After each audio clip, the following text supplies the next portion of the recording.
Hello beautiful people, welcome back to my channel. In this video, I'm gonna give you the top 10 things you need to know about dating someone that has Venus in Aquarius. I'm starting with Aquarius because we are in Aquarius season and Aquarius is near the end of the zodiac, so they always have to wait when astrologers do videos like this. So no more waiting, Aquarius, and no more wasting time. Here are the top 10 things you need to know when dating someone with Aquarius Venus.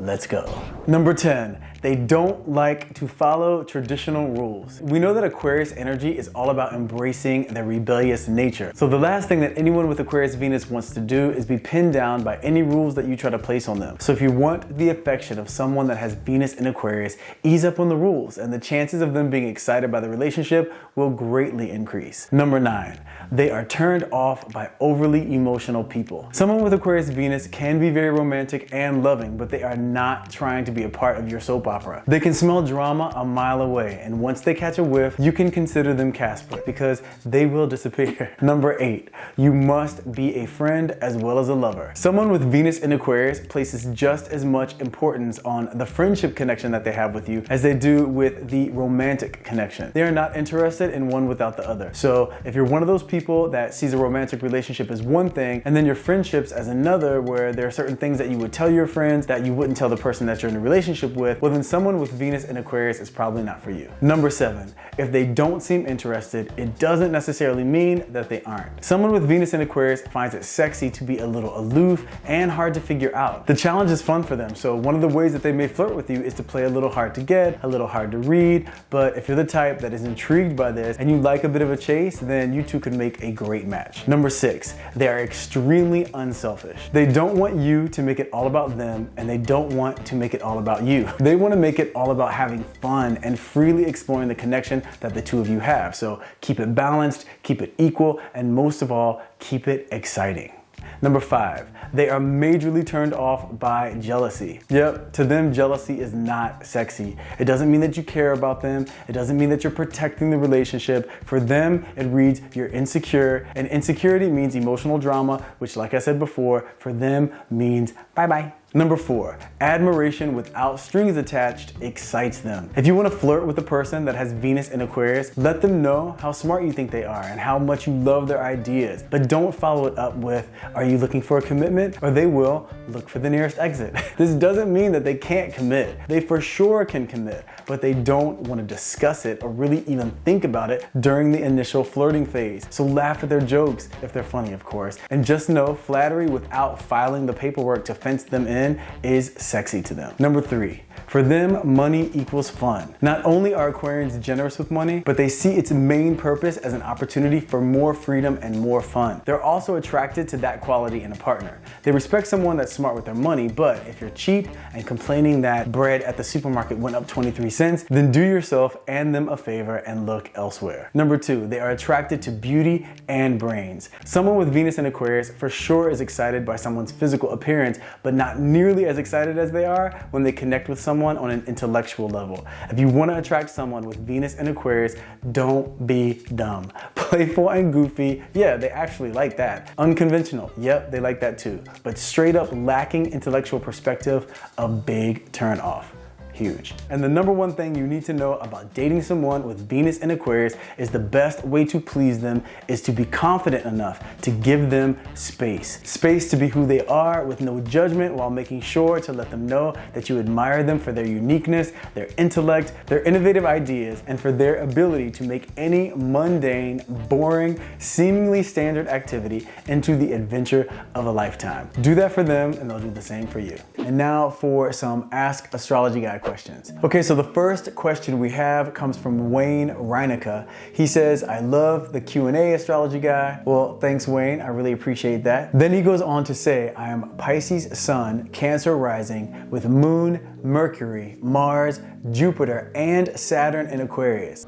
Damn! Does the Aquarius energies override the Pisces Cancer energies since there were so many planets in Aquarius at birth? Okay Wayne, well first, wow.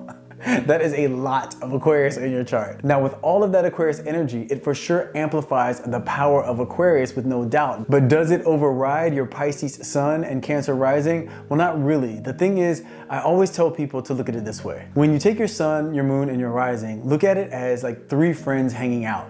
If you have a Pisces, a Cancer, and an Aquarius hanging out, the Pisces and Cancer will obviously get along really well and even bring strength to each other because they have another energy that backs them up and makes them feel understood and even more confident. And Aquarius would be the odd man out in that group. So much of the time, Aquarius would have to stand alone and not have quite as much say so. But in your case, your Aquarius moon has Mercury, Mars, Jupiter, and Saturn along for the ride. So it doesn't necessarily override Pisces and Cancer, but it for sure evens the playing field and balances out the struggle for power in your chart. So with that being said, what that will do is make it very clear that you for sure will be compassionate, caretaking, emotionally available, and aware like Pisces and Cancer. However, you will also not be ruled by your emotions because your emotional disposition, Aquarius, will be much more of an intellectual perspective, so things have to make sense to you in order for you to care. You are going to care enough with that Pisces and Cancer energy to entertain certain feelings, but you will then analyze and approach the emotional situation from a logical perspective. So it creates a really cool balance of emotion and intellect on an equal playing field, which may be frustrating sometimes for someone who's in a romantic relationship with you because you always want to make sense of your emotions and make sense of their emotions. But it will also support you in never falling victim to making emotional decisions and being reactive, which Cancer rising and Pisces sun sign can for sure do. So override, no, but level the playing field and balance out that water, yes. Next, we have a question from Anne Christy Ramones,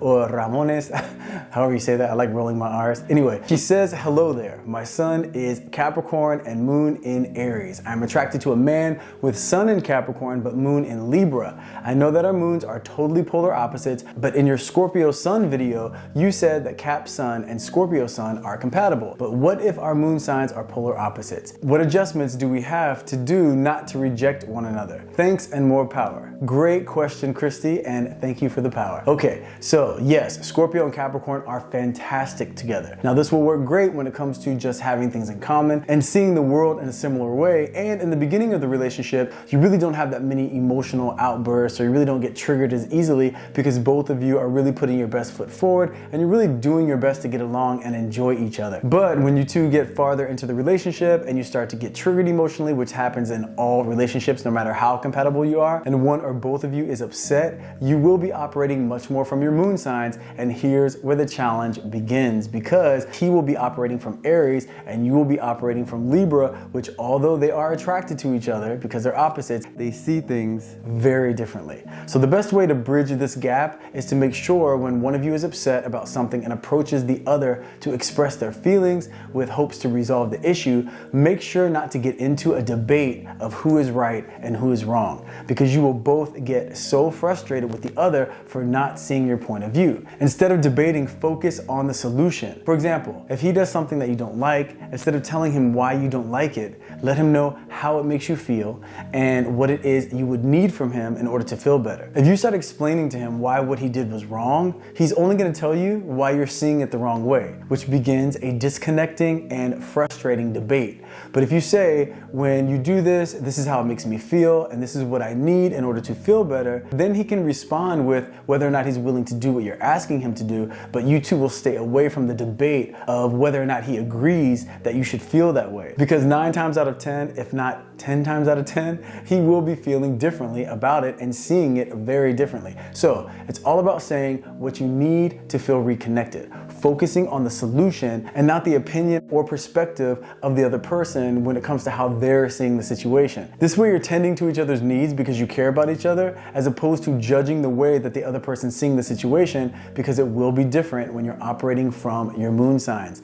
Then you can resolve the issue and get right back to connecting more on the Scorpio Scorpio and Capricorn vibe and just use the fact that Libra and Aries, because they're polar opposites, are attracted to each other, and use that attraction to keep everything exciting and fiery. So it can work, but in relationships, especially where your moon signs are polar opposites, you have to stay away from the debates. Debating who's right and who's wrong is just a disconnecting conversation. You want to get right to the solution. Great question, Christy. I hope that helps. So there you have it, the top 10 things you need to know about dating someone with Venus in Aquarius, some insight on how the balance of your chart works, especially when you have tons of planets in one sign, and the best way to navigate a relationship where your moon signs are polar opposites. I really hope you guys enjoyed the information. If you did, please hit that like button. It helps the channel out a lot. Let me know your thoughts in the comments section. Keep those hashtag #AskAstrologyGuy questions coming. Thanks so much for taking the time to hang out with me. I love you guys, and I will see you in the next video.